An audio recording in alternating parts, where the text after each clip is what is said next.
Je plaisante. Voilà, ok. Donc vous avez constitué ce collectif, puisqu'on est toujours dans le cadre du collectif. Il y a en tout cas une deuxième liste qui est un petit peu partie sur le même principe, toujours un collectif avec désignation ultérieure de la tête de liste. Hein, ça sera probablement coopté. Enfin, on ne sait pas exactement comment ça va se passer. Est-ce que vous avez eu, avant de partir dans votre démarche, déjà des approches auprès d'autres listes? Vous avez un petit peu fait le tour, savoir si les autres listes proposaient des choses similaires à ce que vous proposez vous. Tu veux répondre? Tu veux répondre? Je mets le micro en place.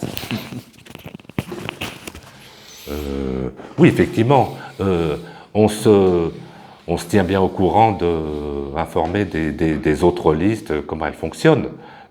Nous, ce qu'on a pu remarquer, c'est que les démarches ne sont pas tout à fait les mêmes, voire même complètement différentes. C'est qu'ils imaginent un certain nombre d'actions sur des thèmes et pour décliner leur programme, et après le proposent aux personnes. Nous, on est dans la démarche inverse, où les gens contribuent au programme, et nous, on analyse et on en fait une synthèse pour pouvoir construire ce programme. Voilà. On ne fait pas des hypothèses de départ, je veux dire, figées. Absolument. Dans ce qui peut se proposer sur le plan national, je pense au plan politique, est-ce qu'il y a des tendances sur lesquelles vous iriez éventuellement vous retrouveriez ou pas du tout et vous voulez partir sur une démarche complètement différente? Je fais allusion bien sûr aux partis politiques classiques, bien sûr. Des listes comme celle de Nous sommes à Montpellier, qui a une démarche un peu similaire, sur laquelle on s'est d'ailleurs pas mal inspiré, notamment sur le fait de construire un site qui permet aux personnes de participer à distance.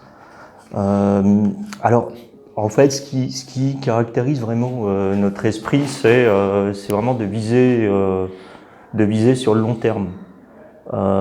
L'idée, c'est de défendre cette idée pour ces municipales, donc de déposer une liste et puis de défendre en fait ce projet. Mais en même temps, c'est vraiment de viser sur le long terme. Donc c'est pas forcément, on n'est pas obnubilé par le fait de se faire élire en 2020, mais je pense que les choses vont se jouer sur le temps long. Et je pense que la démarche de Nous sommes, par exemple, est assez proche en fait. Ils se sont lancés avant nous, par contre. Mais il y a une autre liste à Besançon qui viennent de se lancer. Ils sont même un petit peu en retard par rapport à nous, entre guillemets. Qui sont peut-être pas forcément des démarches que vous connaissez vous, mais qui sont pas forcément des démarches très connues des gens qui se sont pas vraiment penchés sur la question, j'imagine, hein, parce que moi j'avoue je découvre un petit peu les listes dont vous me parlez, mais sans aucun doute très intéressantes.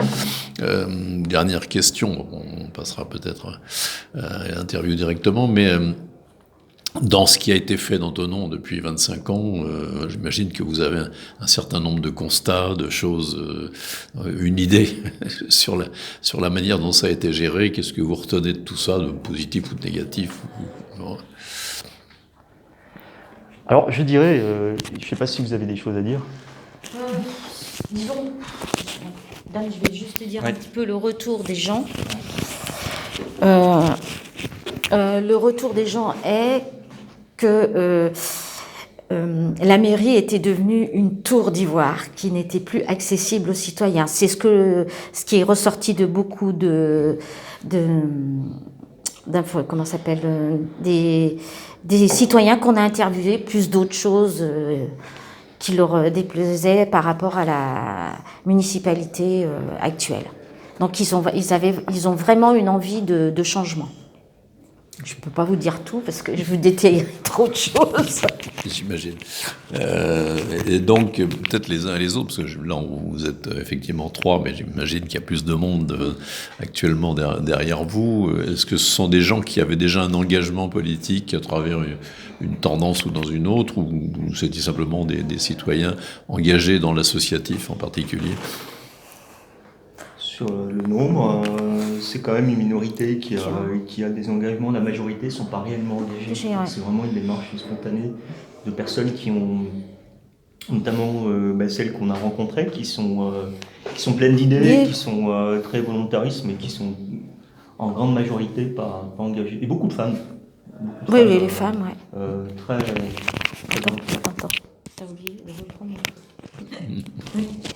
Bon, j'avais quelque chose à rajouter par rapport à cette... Je vais parler un peu de moi. Donc moi, par exemple, j'ai des engagements dans des associations, mais c'est plus des associations de type, pour pas le citer, tout le sauvetage sur lac Léman, mais il y a quand même ces valeurs de solidarité, ces valeurs d'entraide, de porter secours, d'aider les autres. Et voilà. Et je pense que cette démarche, on sait dans quel camp on est. Voilà. Et donc, on peut peut-être finir là-dessus, effectivement. Pardon, allez-y, oui, si vous voulez rajouter autre chose. Il y a, je pense que ce qui... Peut-être un autre... ce qu'on retrouve aussi, moi, je pense que ça me représente, mais ça représente aussi pas mal de gens, c'est le fait de ne pas vraiment se retrouver dans les partis politiques et dans la manière dont ils fonctionnent, dans ce manque de démocratie, ce manque de participation.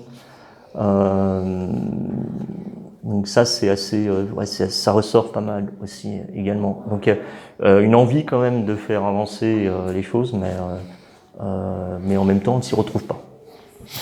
Alors une remarque peut-être un petit peu plus générale, dans le système français dont on s'aperçoit maintenant qu'il y a quand même des blocages assez sérieux, si vous étiez, on vous le souhaite, hein, au gouvernement, qu'est-ce que vous changeriez dans la Constitution actuelle pour aller un petit peu sur les valeurs que vous défendez, c'est-à-dire démocratie, écologie, sociale, enfin des choses comme ça?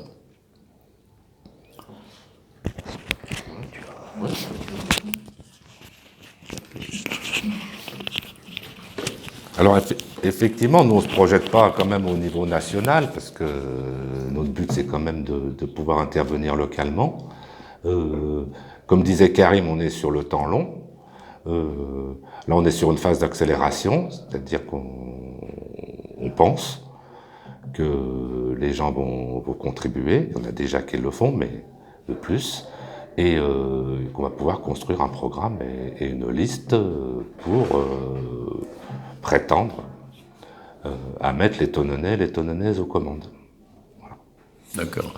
Et puis alors, naturellement, les élections, c'est constitué en général de deux tours. Quelquefois, il peut y en avoir un troisième, mais enfin, généralement, c'est deux tours. Donc, forcément, tout le monde ne sera pas là, sur la ligne d'arrivée du deuxième. Est-ce que vous avez déjà réfléchi à la manière dont vous iriez éventuellement, parce que vous pensez que les gens, même s'ils ne sont pas tout à fait dans ce que vous proposez, quels seraient ceux qui seraient le mieux à même de vous représenter? Est-ce que vous envisagez éventuellement des accords, même si c'est encore un peu tôt pour le dire? Je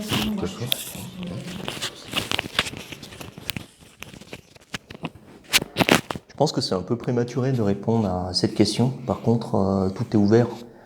Effectivement, l'idée, c'est de défendre jusqu'au bout en fait ce projet pour le premier tour. Concernant le deuxième tour, nous, on n'est pas représentant de l'ensemble des colistiers, à venir. Donc c'est compliqué de donner une réponse comme ça aujourd'hui. Mais à mon sens, c'est ouvert, mais en même temps, on a vraiment un projet,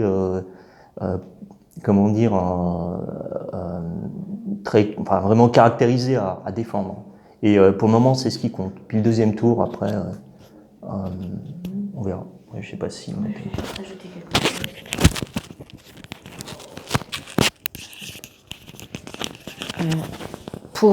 Je pense que de toute façon, ça sera collectivement, ça sera la liste qui décidera ensemble de ce qui va se passer dans le futur pour le second tour, parce que pour l'instant, c'est vraiment trop prématuré. Mais ça sera sûr, ça sera le collectif de la liste qui va décider. D'accord.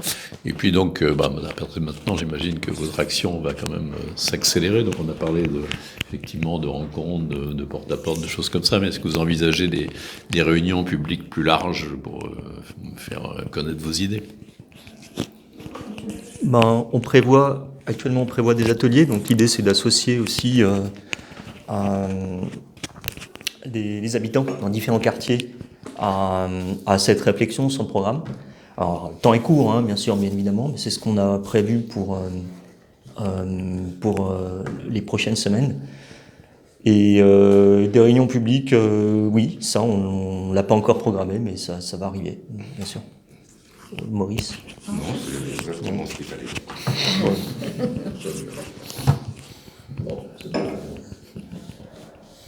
Merci. Merci à vous. Merci, On va poser toutes des les questions questions. pertinentes.